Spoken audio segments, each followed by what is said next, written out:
Alva টেইলরের মেসিকে ছাড়া জয় পেল ইন্টার মায়ামি। বিস্তারিত জানতে আমাদের সাথেই থাকুন। দর্শক, আজ সকালে MLS এর দুর্দান্ত ম্যাচে ইন্টার মায়ামি লিওনেল মেসিকে ছাড়া শার্লটের বিপক্ষে মুখোমুখি হয়। অসাধারণ এই ম্যাচে আলবা টেইলরের মেসিকে জয় পেয়েছে ইন্টার মায়ামি 2-1 গোলের ব্যবধানে।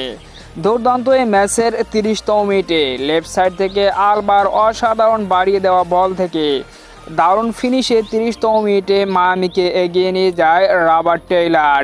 এরপর আর মায়ামিকে পিছনে ফিরতে হয়নি, যদিও অর্ধাংশের আগে 41তম মিনিটে প্রতিপক্ষ একটি গোল উঠিয়ে সমতায় ফেরে।